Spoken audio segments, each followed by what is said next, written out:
Chicago, a city where power wears two faces, the badge and the streets.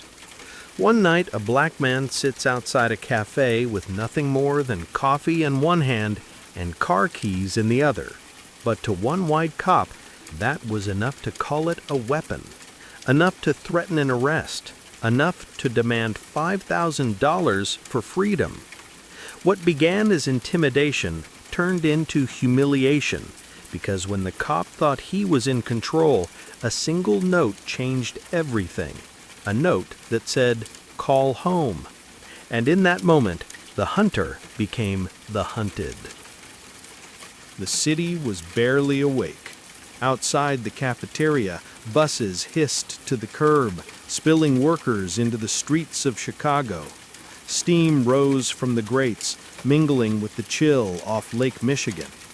But inside the small South Side Cafe, the air was heavy with roasted beans and murmurs, the kind of place where construction crews, nurses just off shift, and old-timers with newspapers came together every morning. The crime boss sat at the corner table, alone, coffee in one hand, car keys in the other. His suit was pressed, dark gray with a faint pinstripe, and though his tie was loosened, his presence was unmistakable. He didn't need an entourage to announce his power. People simply knew who he was. They avoided his table out of respect or fear or both. Across from him, a little girl swung her legs under the table, humming softly. His daughter, the only piece of softness in a man otherwise built of stone. The glass door opened, and the room stilled. Officer Doyle entered, broad-shouldered, sleeves rolled, his badge flashing on his belt. He didn't belong here, not in this cafe, not in this neighborhood. But he walked in like he owned the place, like the badge was a crown. He spotted the boss instantly. A smirk curled on his lips as he made his way to the table. Conversations died mid-sentence. Phones slid discreetly into recording mode. The room knew what was about to happen. "Morning," Doyle said, planting himself in front of the table. His voice carried authority, but his eyes carried something darker, contempt. The boss sipped his coffee, unbothered. "Officer Doyle, what brings you to my part of the city?" Doyle tilted his head at the keys in the man's hand. "You know, those look a lot like a weapon to me." The boss raised an eyebrow, calm but sharp. "Keys?" He jingled them lightly, metal clinking against metal. "You must be joking." Doyle leaned in, his tone mock serious, loud enough for the entire cafe to hear. "Not a joke. You could gouge an eye out with those. Or maybe," his lips twisted into a grin, "pretend they're a gun. Start threatening people. I can't let that slide." The cafe stirred, whispers rising. People exchanged incredulous looks. Everyone knew this was nonsense. But Doyle was a cop, and in Chicago, a cop's word could become law in an instant. The boss's daughter stopped swinging her legs. She looked between her father and Doyle, her small brow furrowing. "Daddy?" she whispered. The boss placed his coffee down gently, his voice steady as stone. "Keys, officer, keys and coffee. That's all I carry." Doyle straightened, pulling a pair of handcuffs from his belt. The metallic snap echoed through the cafe like a gunshot. "Stand up," he ordered. The boss didn't move. His eyes narrowed, his silence more intimidating than any shout. But Doyle wasn't there to be intimidated. He wanted the show. He wanted the humiliation. "Stand up," Doyle barked again, yanking the man to his feet. The daughter gasped, sliding from her chair, reaching for her father's sleeve.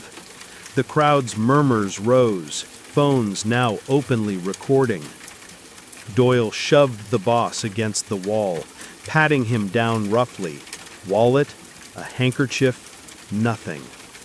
Then the car keys. Doyle yanked them from his hand and held them up like evidence. "Dangerous weapon," Doyle announced to the room. "Possession with intent." The café erupted in disbelief. "They're keys!" someone shouted from the back. "This is another voice cut in. "Get his badge number!" Doyle ignored them, cuffing the boss in front of his daughter, dragging his hands forward for the humiliation to sting deeper. The little girl began to cry, clutching her father's leg. The boss looked down at her, his face unreadable, his voice calm as stone. "It's okay, baby. It's just a misunderstanding." But Doyle leaned close to the boss's ear, words sharp and venomous. 5,000. You want this to go away? My office, tonight. You come clean, you pay. Otherwise, his eyes flicked toward the daughter. She grows up visiting her daddy behind bars. The boss's jaw tightened, but he didn't speak. Not yet. Not in front of his daughter. Doyle shoved him back into his chair, cuffs clicking tighter. Then, as if the humiliation wasn't enough, he raised the keys high for the crowd, sneering. "This man thought he had a gun. Can you believe that? He imagined it. Clear and present danger." The words hung heavy in the air. Imagined. Arrested for imagination. The absurdity was almost too much to process, but the crowd saw through it. This wasn't law. This was extortion. This was power abused. The boss, calm even as his daughter sobbed, leaned forward slowly, his voice carrying a quiet steel that cut through the noise. "Officer Doyle, you should be careful. Sometimes the prey you hunt turns out to be something else." "And what's that?" The boss met his gaze, unflinching. "The hunter." The room went silent. Doyle's smirk faltered just slightly, just enough for those watching to notice. But then he yanked the boss's arm, dragging him toward the door. $5,000, Doyle repeated under his breath, "or you'll regret ever holding those keys." They left the cafe in a storm of whispers, the crowd buzzing, the daughter's cries echoing in the background. Phones uploaded clips before Doyle even reached his squad car. By noon, half the city would see it. But Doyle didn't care. He thought he had humiliated Chicago's most feared man. He thought he had won. What he didn't realize was that morning was the beginning of his end.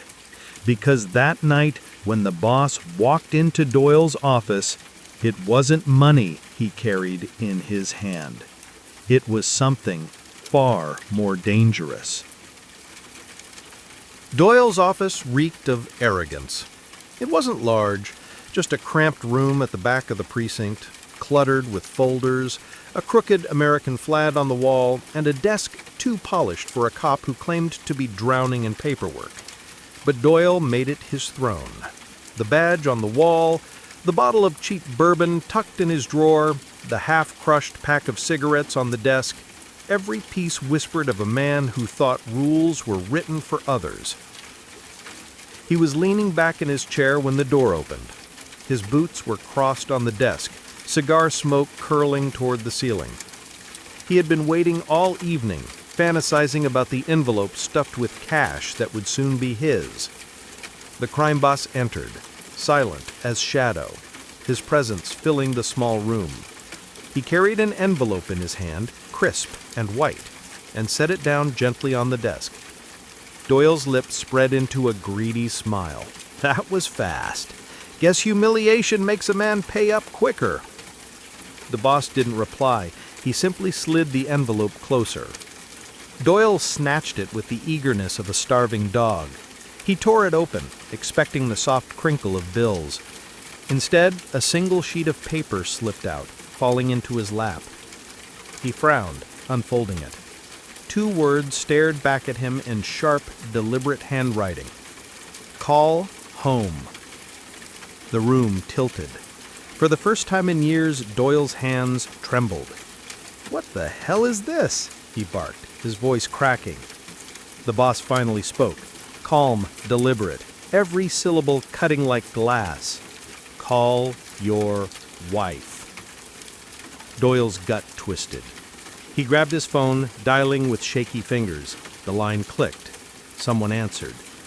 But it wasn't his wife. A deep, measured voice came through, smooth, but carrying a weight of menace.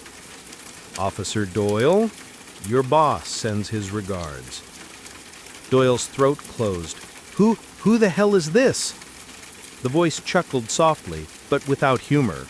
"I'm sitting in your living room. Your wife makes a beautiful cup of tea. Your daughters are asleep upstairs. Peaceful girls. Innocent. It would be a shame if their dreams were interrupted." Doyle's chest tightened. His free hand gripped the desk until his knuckles whitened. His mind raced with images he didn't want to see. His wife, his daughters, strangers in their home. "You son of a..." Doyle started, his voice breaking. "Careful. I'm only here to watch over them. As long as you and I remain polite, they remain safe. Your family doesn't need to know what kind of man you really are. Unless, of course, you want them to." The line went dead. Doyle sat frozen, his breath shallow, sweat gathering on his temples. For the first time in years, the power wasn't his. It had been ripped from him in one clean stroke. The boss leaned forward across the desk, his eyes locked on Doyle's. They weren't angry, they weren't even cold. They were something worse. Calm, calculating, unshakable. "You humiliated me in front of my daughter," the boss said, his voice low but steady. "You accused me of crimes you invented. You tried to extort me, Doyle. Keys and coffee, and you wanted blood money." Doyle swallowed hard, his throat dry. You can't..." The boss cut him off, his voice still quiet. "I can, and I did. You see, Doyle, you thought you were the hunter. You strutted into that cafe thinking your badge gave you teeth. But men like me..." He leaned back slowly, his gaze never wavering. "We don't get hunted. We hunt the hunters." Doyle's breath came faster. His tough guy facade was cracking, pieces falling away with every word. He thought of his wife's laugh, his daughter's drawings caped to the refrigerator. They weren't bargaining chips. They weren't supposed to be in this game. I'll drop it," Doyle stammered. "The charges, the $5,000. Forget it happened." The boss shook his head. "It already happened. My daughter saw it. The city saw it. You wanted humiliation? Now you wear it." He stood, straightening his jacket. The room seemed to shrink as he rose. Doyle still hunched in his chair, smaller by the second. "You wanted money," the boss said, his tone final, almost dismissive. "Instead, I gave you a message. Do not touch me. Do not touch my family. Do not terrorize people because your badge lets you pretend you're a king. Because one day, Doyle..." He leaned closer, his voice a whisper that seared. "Someone else won't show you mercy." Doyle's lips parted, desperate, pleading. "Please, just don't hurt them. I'll never..." The boss's eyes narrowed, a shadow of a smile crossing his lips. "Good.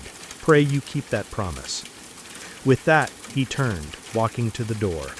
His shoes echoed off the tile, each step a drumbeat of finality. He didn't look back. He didn't need to. The silence he left behind was heavier than any threat.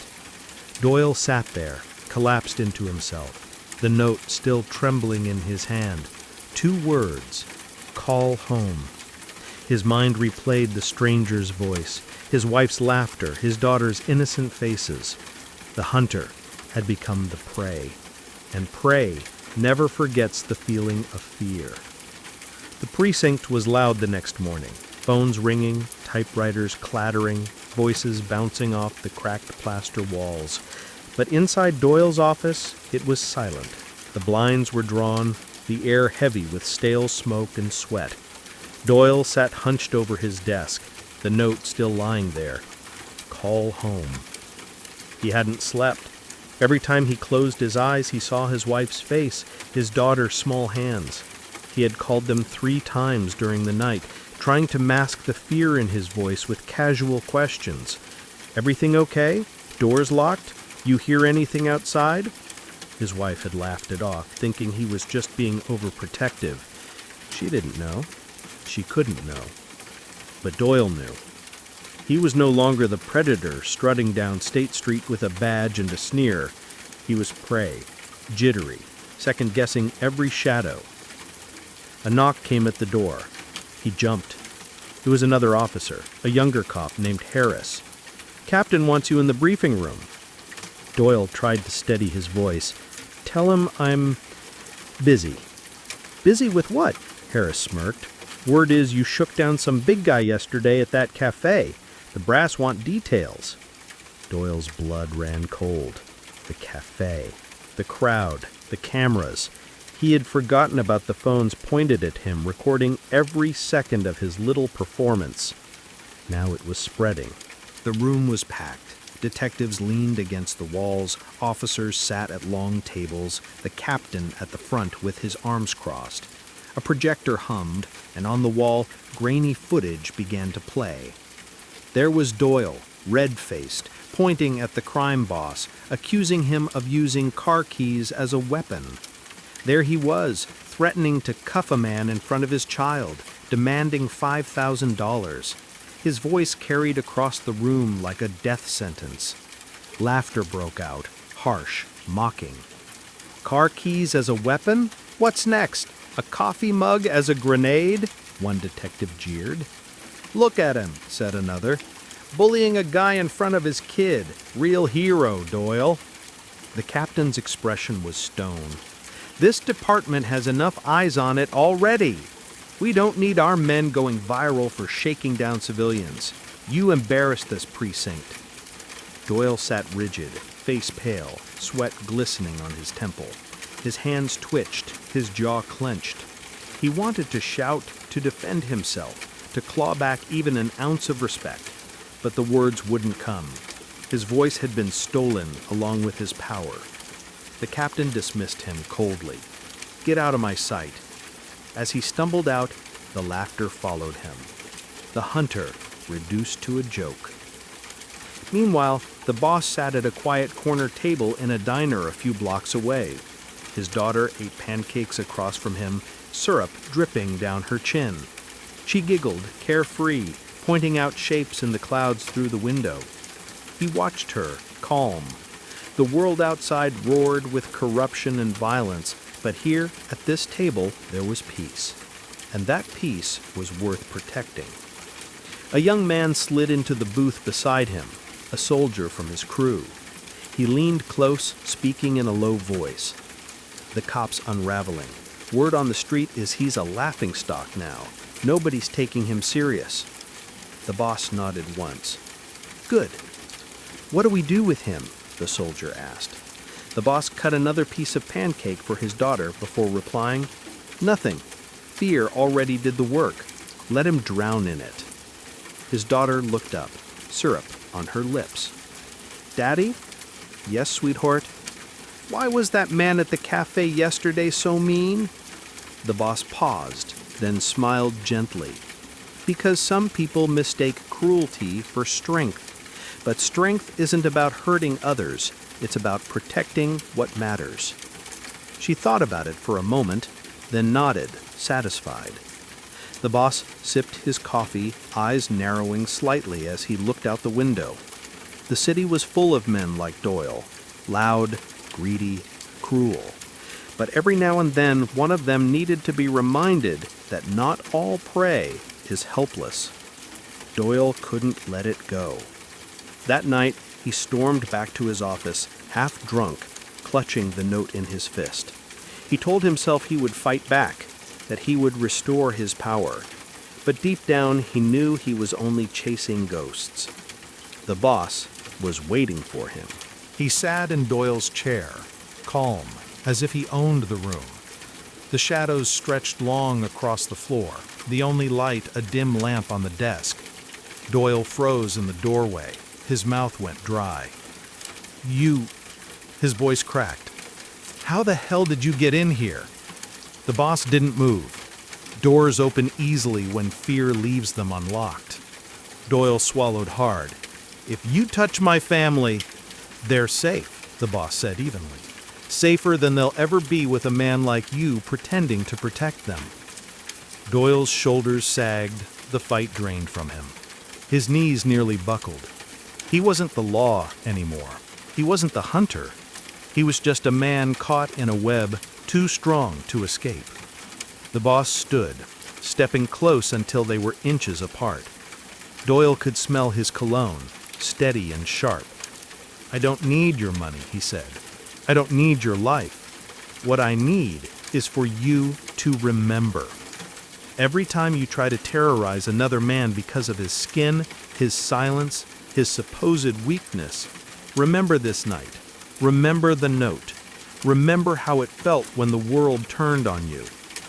Doyle's lips quivered. "Please, I'll stop. I swear it. Just don't..." The boss leaned in, his whisper colder than steel. "Pray you keep that promise, because next time, Doyle, it won't be me who comes knocking, and mercy is in short supply." He left the note on the desk, the two words burning like a brand: "Call home." Then he walked out, the door swinging shut behind him, leaving Doyle alone with his fear. Weeks passed. Doyle was transferred, his reputation in shreds. His colleagues mocked him. His superiors distrusted him. The streets laughed at him. He was no longer the hunter, just another man limping through a city that had stripped him bare. And the boss? He walked the streets with quiet authority, his daughter's hand in his, a reminder that some battles weren't fought for power or money. They were fought to teach the world one simple truth: the hunter can always become the prey. Days turned to weeks, but Doyle never recovered. He was still on the force, but it didn't matter. When he walked into the precinct, conversations hushed, smirks lingered, and laughter echoed faintly in the hallways long after he passed. He was no longer Doyle the hunter. He was Doyle the joke. The man who claimed a coffee and a set of keys were weapons. The man who shook down a boss in front of his child, only to be humiliated on camera. He sat at his desk, papers piling up, untouched.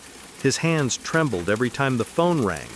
Every time it did, he thought it might be him, the voice from the diner, the shadow who had answered his wife's phone that night. "Call home." Those words haunted him. They had embedded themselves in his mind like barbed wire.